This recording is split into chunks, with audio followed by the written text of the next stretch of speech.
Last lecture میں ایک باتیں رہ گئی تھی، وہ میں ابھی کور کر لیتا ہوں. ایک ایکسچینج ٹرانزیکشن. ایکسچینج ٹرانزیکشن کے حوالے سے آپ نے آیت 16 میں پڑھا ہوا ہے کہ ٹینجیبل ایسٹ کو آپ ایکسچینج کرتے ہیں، پراپرٹی پلانٹ اینڈ اکوپمنٹ کی آئٹم کو آپ ایکسچینج کرتے ہیں کسی دوسری پراپرٹی پلانٹ اینڈ اکوپمنٹ کی آئٹم کے ساتھ، اور آپ دیکھتے ہیں کہ کیا اس ایکسچینج میں کمرشل سبسٹینس موجود ہے. اگر کمرشل سبسٹینس موجود ہے تو آپ fair value of the asset given up کو cost of the asset acquired کہتے ہیں، اور اگر cost of the asset acquired آپ کی زیادہ ریلائبلی میئر ہوتی ہو comparing with the cost of یہ fair value of the asset given up, تو پھر fair value of the asset acquired کو آپ cost of the asset acquired کہتے ہیں. ہاں البتہ اگر دونوں ہی ریلائبل میئر نہ ہو سکتی ہوں تو carrying amount of the asset given up کو آپ cost of the asset acquired کہتے ہیں. ٹھیک ہے. یا اگر کمرشل سبسٹینس ہی موجود نہیں ہے اس ٹرانزیکشن میں تو بھی carrying amount of the asset given up کو آپ carrying amount of the asset acquired کہتے ہیں. ٹھیک ہے جی. ایگزیکٹلی کانسیپٹ وہی ہے جو کہ آپ نے آیت 16 میں پڑھا تھا. Exactly same concept exchange of asset کا.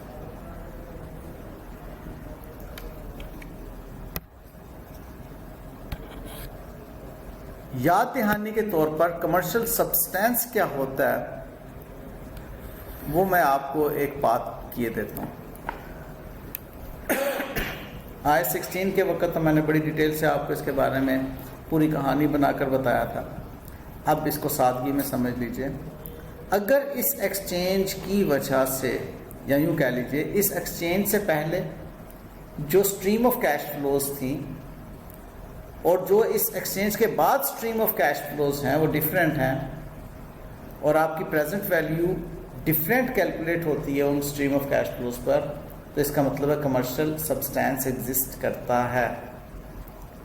اور اگر آپ کی کیش فلوز میں اور الٹیمیٹلی اس کے نتیجے میں کیلکولیٹ ہونے والی پریزنٹ ویلیو میں کوئی فرق نہیں پڑتا اس ایکسچینج کی وجہ سے، تو اس کا مطلب ہے کمرشل سبسٹینس ایگزسٹ نہیں کرتا. اور بھی سادہ انداز سے اگر آپ اس بات کو لیں، اگر کمرشلی کا مطلب کوئی فائنینشیل امپیکٹ اس ایکسچینج ٹرانزیکشن کا گین اور لاس میں آپ کے بزنس کو آتا ہے تو کمرشل سبسٹینس ہے. اور اگر کوئی فرق ہی نہیں پڑتا آپ کے بزنس کو اس ایکسچینج کے کرنے کی وجہ سے، اب میں نے بالکل سادہ زبان میں بولا کوئی فرق نہیں پڑتا، تو اس کا کمرشل سبسٹینس ایگزسٹ نہیں کرتا. اب وہ کوئی فرق نہیں پڑتا میں جو لفظ فرق ہے اس کو ایکسپلین کرتا ہے فیوچر کیش فلوز کی تبدیلی as a result of this exchange transaction. بات کلیئر ہو گئی؟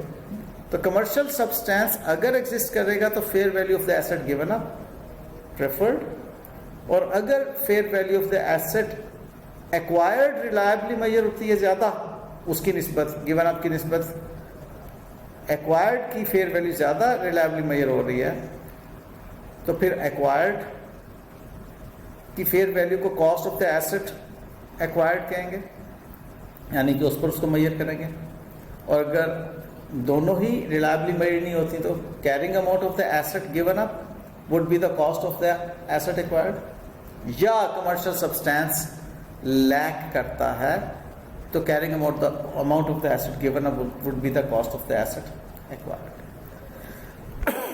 یہ exchange transaction examination point of view سے بڑی امپورٹنٹ ہے. پریکٹیکلی بھلے انٹینجیبل ایسٹس کا ایکسچینج نہیں ہوتا اتنا، لیکن ایگزامینیشن پوائنٹ آف ویو سے وہ آپ سے کوئی بھی باتیں اس طرح کی اندر کی چھوٹی چھوٹی پوچھ سکتا ہے. پھر ایک اور بات ہے گورنمنٹ گرانٹ آئس 20. اس کے اوپر بھی آپ نے FAR 1 میں پڑھ رکھا ہے. گورنمنٹ گرانٹ آپ کو بعض اوقات گورنمنٹ کی طرف سے کوئی انٹینجیبل ایسٹ گرانٹ کے طور پر ملتا ہے. موسٹلی یہ رائٹ آف یوز ہوتا ہے کسی گورنمنٹ کے متعلق جو بینیفٹس دینے والی کوئی لائسنسز وغیرہ ہوتی ہیں ان کا. جیسا کہ آپ کی یہاں پر بھی اس نے تذکرہ کیا ہوا ہے، ریڈیو لائسنس، ریڈیو اسٹیشن کا لائسنس، ٹیلی ویژن اسٹیشن کا لائسنس، ٹھیک ہے، ایئرپورٹ بنانے کے لیے لائسنس، ٹھیک ہے. اس قسم کے کوئی لائسنسز جو ہیں وہ گورنمنٹ کی طرف سے آپ کو ایئرپورٹ لینڈنگ رائٹس، ریڈیو اور ٹیلی ویژن آپریٹ کرنے کے لائسنس، امپورٹ لائسنس اور کوٹا، اور rights to access other restricted resources جو کہ عام بندہ نہیں ان کو یوز کر سکتا. آپ کو اس کا رائٹ مل گیا گورنمنٹ کی طرف سے. اگر فری میں مل گیا تو آپ اس کو انٹینجیبل ایسٹ کے طور پہ کیسے ریکگنائز کریں گے؟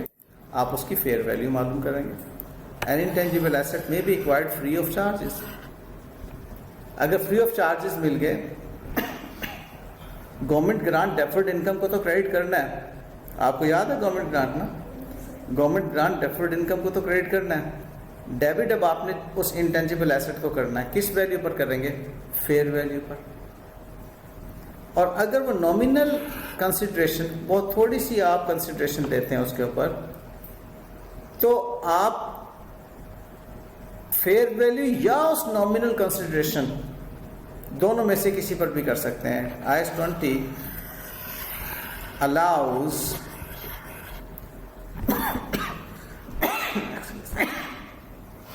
the intangible asset and the grant to be recognized at fair value or at nominal amount. جو بھی ہوگی فیئر ویلیو نومینل پلس کوئی بھی ایکسپینڈیچر جو ڈائریکٹلی اس کے ساتھ ایٹریبیوٹ کر رہے ہیں. اب کسی بھی ایسٹ کو ریکگنائز کرنے کے لیے آپ کو معلوم ہے کہ جو بھی ڈائریکٹلی ایٹریبیوٹیبل کاسٹ ہوتی ہے اس ایسٹ کو اس کے انٹینڈڈ یوز تک لانے کے لیے اس میں ایڈ کی جاتی ہے. تو بات کیا ہوئی؟ فیئر ویلیو یا اس کی نومینل اماؤنٹ. ان میں سے کوئی بھی آپ ڈیبٹ کر دیں اماؤنٹ اس کو میئر کرنے کے لیے انیشلی، پلس اس کے expenditure that is directly attributable to preparing the asset for its intended use.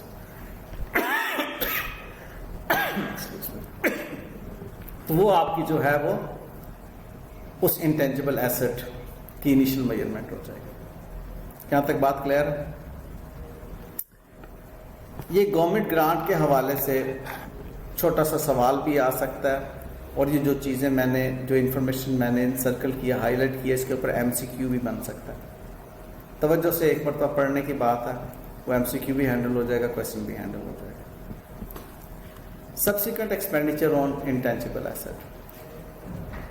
Subsequent expenditure کو میں یاد دلاؤں اگر آپ کو، تو IAS 16 میں بھی آپ نے یہ کانسیپٹ پڑھا تھا. یعنی کہ آپ نے ایک بلڈنگ بنائی، 5 سال سے اس بلڈنگ کو یوز کر رہے ہیں. آج آپ اس بلڈنگ میں ایک نیا ہال تعمیر کر رہے ہیں، تو سبسیکوینٹ ایکسپینڈیچر ہے نا. سبسیکوینٹ ایکسپینڈیچر کو آپ اسی صورت میں کیپٹلائز کریں گے، بلڈنگ کا حصہ بنائیں گے، اگر اس کی وجہ سے بلڈنگ کی ایفیشنسی بڑھ رہی ہے یا یوزفل لائف بڑھ رہی ہے، یا اس کاسٹ کے اندر ایک usefulness for the future economic benefits ایک پوٹینشیل موجود ہے. ایگزیکٹلی وہی کانسیپٹ یہاں پر ہے سبسیکوینٹ ایکسپینڈیچر کا کیپٹلائز کرنے کا، کہ اگر وہ ریکگنیشن کرائٹیریا میٹ کرتا ہے تو آپ اس کو کیپٹلائز کر دیں. لیکن انٹینجیبل ایسٹ میں نارملی سبسیکوینٹ ایکسپینڈیچرز نہیں انکر ہوتے.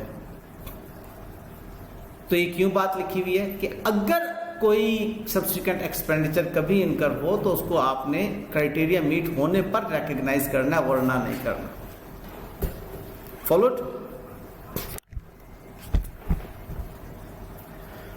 The subsequent expenditure is only capitalized if it can be measured and attributed to an asset and enhances the value of the intangible asset. This would rarely be the case. کہتا بہت کم یہ ہوگا کہ آپ کے subsequent expenditure incur ہوں گے intangible asset پہ. Normally intangible asset کی maintenance type expenses ہی آپ کے ہو رہے ہوتے ہیں اور normally ہوتے بھی نہیں ہیں اس کے اوپر expenditure. تو اگین یہ پیراگراف بھی جو ہے تھیوریٹیکلی بہت امپورٹنس کا حامل ہے کوشچن کے اندر مارکس گین کرنے کے لیے, ایک انڈیپینڈنٹ کوشچن کے طور پر بھی, ایم سی کیو کے طور پر بھی, ٹھیک ہے, اور کسی بھی کوشچن کے اندر وہ اس کا پارٹ بھی بنا سکتا ہے نیومیریکلس کے اندر.